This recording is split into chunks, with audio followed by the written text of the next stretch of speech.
Hi, I'm Jasmine. 3 months ago, I was supposed to be standing at the altar in my dream wedding dress, saying, I do to the man I thought loved me. Instead, I was locked in a bedroom upstairs while my younger sister, Vanessa, walked down the aisle in my place. Jasmine, honey, you need to calm down, my mother said, her manicured hand pressing against my shoulder. This is for the best. I struggled against the grip of my father's best friend, Uncle Rob, who had been stationed outside my door all morning. How is this for the best? That's my fiancé down there! That's my wedding! I screamed, my voice hoarse from hours of yelling. My father stepped into the room, his face a mask of practiced concern. Darling, Marcus and Vanessa have been in love for months. We didn't know how to tell you. In love? We were planning our honeymoon last week. I yanked away from my mother's touch. Let me go down there right now. Uncle Rob tightened his grip on my arm. Your parents think you might make a scene? A scene? At my own wedding?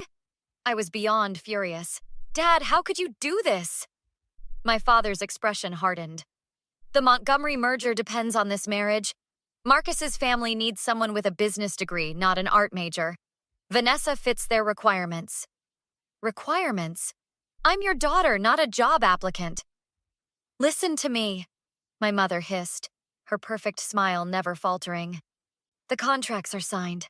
Your sister will marry Marcus. The company will be saved. You'll thank us later. A knock at the door interrupted us. My best friend Tara's voice came through. Mrs. Coleman, the coordinator is looking for you. They're about to start. My mother straightened her designer dress. Remember, Jasmine, family first, always. As they filed out, Uncle Rob still blocking the door, I collapsed onto the bed in my pajamas. Through the open window, I could hear the string quartet beginning the wedding march. My wedding march. Tara slipped into the room after they left. Her bridesmaid dress, the one I'd chosen, hung awkwardly on her frame. Jazz, what's happening? Everyone saying Vanessa is the bride now? Her eyes widened in shock. My parents. I couldn't even finish the sentence. They've been planning this. The business degree excuse is garbage. They always liked her better. Tara sat beside me, grabbing my hands. This can't be legal. They literally locked you up here. Marcus knew, I whispered, the realization dawning.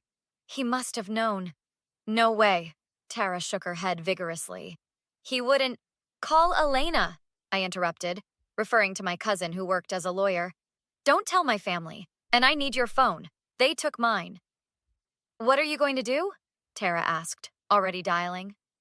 I looked out the window at the elaborate garden ceremony below, where my sister was now walking down the aisle in my wedding dress. I'm going to make sure they never forget what they did today. So they physically restrained you? Elena asked, her pen hovering over her legal pad. We were sitting in her downtown office 3 days after the wedding. Uncle Rob blocked the door. My dad took my phone and car keys. They said it was to keep me from embarrassing myself, I explained. Tara nodded. I was there. They had her trapped upstairs the whole ceremony. Elena frowned. That's unlawful restraint at minimum. And there's potential fraud regarding the wedding expenses you paid for. What about Marcus? I asked. He let this happen. Did he ever explicitly break up with you before marrying your sister? Elena pressed. No, we were discussing our honeymoon plans literally the night before, I said, my voice breaking. He texted me, can't wait for tomorrow at midnight. Elena's expression darkened. That's important. Keep those texts. The door opened and in walked Cameron, Elena's investigator colleague. His usually casual demeanor was replaced with urgency. I got the security footage from the venue, he said, placing a laptop on the desk. You need to see this. We huddled around the screen as he played a video time-stamped 2 hours before the ceremony. It showed my parents, Vanessa, Marcus, and Marcus's father, in deep conversation in a side room. Can we get audio? I asked. Cameron shook his head. No, but watch their body language. We observed as Marcus hesitated. My father pushed papers toward him, and Vanessa placed her hand possessively on his arm. Those look like contracts, Elena noted. They are, Cameron confirmed. I talked to a bartender who overheard parts of the conversation. Your father promised Marcus a controlling interest in the company if he married Vanessa instead of you. He sold me out for a business deal? I whispered in disbelief. There's more, Cameron continued. Your parents told everyone you had a nervous breakdown and voluntarily stepped aside for your sister. Tara gasped. That's why everyone's been sending you those weird get-well-soon messages. They're destroying my reputation to cover their tracks, I realized. We have options, Elena said firmly. Unlawful restraint charges against your parents and Uncle Rob, fraud charges for the wedding expenses, and potentially emotional distress. What about Marcus and Vanessa? I asked. If Marcus never formally ended your engagement before marrying Vanessa, there's a case there too, Elena explained. And the company merger based on this marriage could face scrutiny. Cameron nodded. I have contacts at the Business Journal who'd be interested in how the Coleman-Montgomery merger was really secured. I don't want money, I said, straightening my shoulders. I want the truth to come out. I want my reputation back. Are you sure about this? Tara asked gently. It's your family. They stopped being family the moment they locked me in that room, I said firmly. Elena, what's our next step? We file police reports for the unlawful restraint. Then we prepare civil suits, Elena said. But first, we need to talk to someone who was there and might be willing to corroborate your story. Uncle Rob seemed uncomfortable with the whole thing, Tara suggested. I nodded slowly. Let's pay him a visit. Jasmine, I didn't expect to see you here, Uncle Rob said nervously, glancing behind me at Elena and Cameron standing on his porch. Can we come in? I asked, keeping my voice steady. He hesitated before stepping aside. Your parents said you were getting help. For what exactly? I challenged as we entered his living room. The episode. Your breakdown. You mean when I was upset about being locked in a room while my sister married my fiancé? I crossed my arms. That wasn't a breakdown, Rob. That was a normal reaction to betrayal. Rob shifted uncomfortably. Your father said it was for your own good. Did restraining me against my will feel like it was for my own good? I pressed. Elena stepped forward. Mr. Wilson, I'm Elena Coleman, Jasmine's attorney. We're preparing legal action regarding the events of Jasmine's wedding day. The color drained from Rob's face. Legal action? Unlawful restraint is a criminal offense, Cameron added, as is fraud and misrepresentation. I was just doing what Richard asked, Rob protested, referring to my father. He said you weren't thinking clearly. Did I seem mentally unstable to you? I asked. Rob hesitated. No, you seemed justifiably upset. Did my father tell you why they were replacing me with Vanessa? Something about the Montgomery business deal requiring someone with the right credentials, Rob admitted. It didn't sit right with me, but Richard has always been good to me. Good enough to make you complicit in a crime? Elena asked. Rob's shoulders slumped. What do you want from me, Jasmine? The truth. A statement confirming what happened that day. Your father would never forgive me, he muttered. My father locked his daughter up to auction her fiancé to her sister, I said sharply. His forgiveness isn't worth much.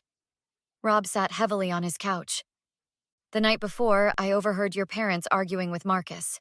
He wanted to back out, said he couldn't go through with it. Your father threatened to ruin his family's business if he didn't stick to their arrangement. So Marcus was coerced too? Cameron asked, taking notes. Initially, but once the money figures were adjusted, he seemed on board, Rob said. Your sister was definitely a willing participant. And my mother? I asked. Orchestrated the whole thing. She's been planning it for months, since Marcus's father mentioned the expansion requirements. The doorbell rang, interrupting us. Rob went to answer it, returning with a shocked expression. It's your father. My father's voice boomed from the entryway. Rob? Is that Jasmine's car outside? He stormed into the living room, freezing when he saw us all. What's going on here? He demanded. We're discussing the unlawful restraint charges I'm filing against you, Mom and Uncle Rob, I said calmly. My father's face reddened. Don't be ridiculous. We were protecting you. From my own wedding? I challenged. From embarrassment. The Montgomerys needed someone qualified. Save it, Elena interrupted. We have the security footage showing the real negotiations. My father turned to Rob. What have you told them? The truth, Rob said quietly. I'm done lying for you, Richard. You ungrateful, my father started, then composed himself, turning to me with a softer expression. Jasmine, honey, this is a family matter. We can work this out privately. Like you worked out selling my fiancé to my sister? I shot back. That's not what happened. We were saving the company. By destroying me? I stood toe-to-toe with him now.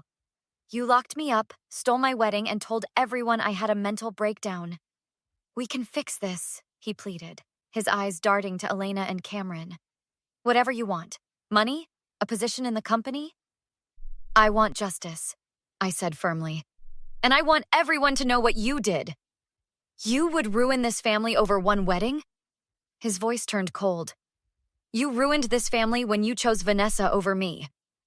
Your sister was always more practical, he snapped, his mask finally slipping. Less emotional, more suited to the business world. And there it is, I said quietly. The truth at last. All rise, the bailiff called as the judge entered the courtroom. 6 months had passed since my non-wedding day. My parents, Uncle Rob, Marcus, and Vanessa sat at the defendant table, while I sat with Elena and our legal team. You don't have to do this, Tara whispered beside me. You could still accept their settlement offer. This was never about money, I replied, as the judge took her seat. The preliminary hearing for the criminal charges and civil case had drawn media attention, especially after the business journals got wind of the questionable merger deal. Cameras weren't allowed in court, but reporters filled the back rows. My mother caught my eye across the room, mouthing, "Please," with a desperate look. I turned away. The judge adjusted her glasses. Before we proceed, I understand there's been a request for a statement from the defendants? Marcus stood, looking significantly less polished than the day he was supposed to marry me. Your Honor, I'd like to address Jasmine directly, if I may. The judge nodded permission. Marcus turned to face me. Jasmine, I know what we did was unforgivable. I got caught up in the business opportunity, in your father's pressure, in your sister's persistence.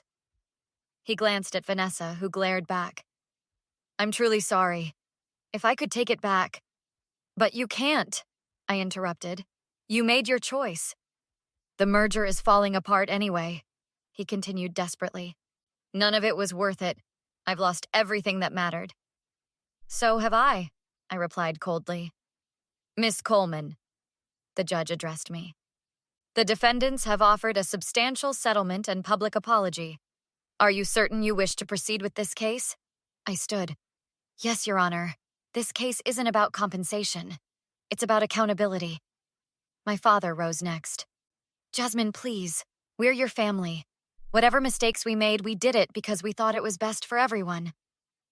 Best for everyone except me, I countered. We'll make it up to you, my mother pleaded. However we can. Uncle Rob remained silent, having already provided his statement to the prosecution in exchange for reduced charges. Your Honor, Elena addressed the court. My client was unlawfully restrained on what should have been her wedding day, while her fiancé was coerced into marrying her sister instead. The defendants then engaged in a systematic campaign to damage her reputation by spreading false information about her mental health. These actions have caused severe emotional distress and professional damage. The judge nodded. I've reviewed the evidence, including the security footage and witness statements. This case will proceed to trial. As we exited the courtroom, reporters surrounded us. Jasmine, do you have a statement? One called out. With cameras flashing, I took a deep breath. Today isn't about revenge. It's about truth.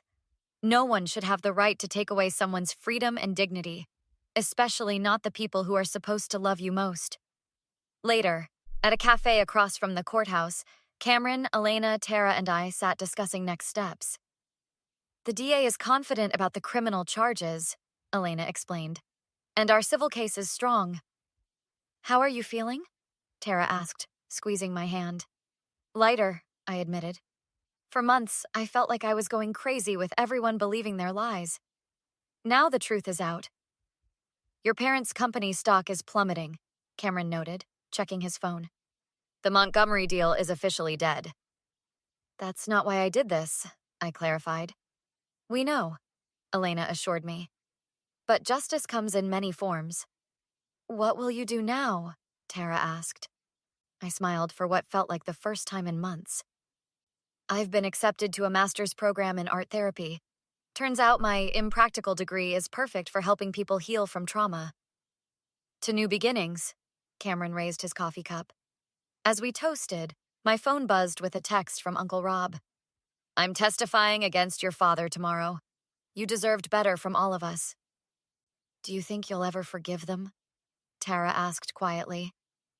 I looked out the window toward the courthouse where my family's betrayal was now a matter of public record. Some broken vows can never be repaired, I said. But I'm not defined by what they did to me anymore. That's enough for now. What would you do if your family betrayed you on what should have been the happiest day of your life? Would you seek justice or try to forgive and forget? Let me know in the comments.